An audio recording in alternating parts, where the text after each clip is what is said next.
René Capain Bassène, Omar Ampoui Bodian ont été tous condamnés. Logiquement, face à l'absence de preuves, comme l'a précisé le procureur, leur libération reste indiscutable. Ils ont toujours clamé leur innocence, ils doivent être libérés. Ça, c'est notre ultime conviction et le verdict, Inch'Allah, sera pour le 29 et nous demeurons convaincus qu'ils seront relaxés purement et simplement. Ce que nous réclamons aujourd'hui à la justice sénégalaise, c'est de tout faire pour réparer cette injustice, de laver l'affront qui leur a été, qui leur a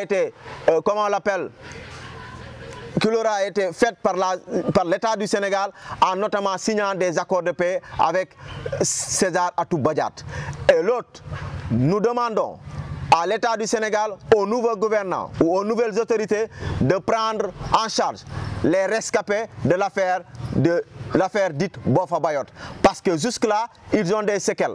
Nous avons ici des éléments qui sont des rescapés, qui ont reçu des balles, malheureusement qui n'ont pas eu la prise en charge nécessaire au niveau des infrastructures hospitalières.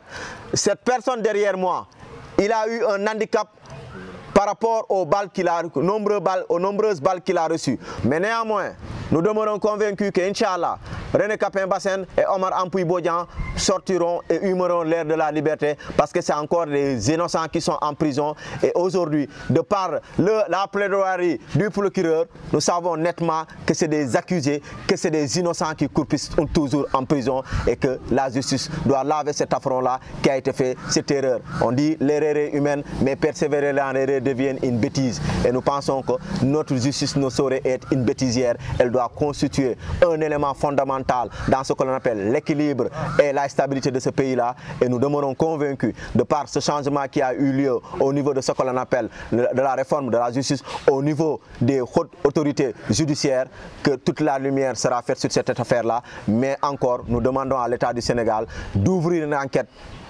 pour que les véritables coupables soient appréhendés, pour que nous puissions vivre de manière convenable et que l'âme de ces disparus-là puisse reposer en paix.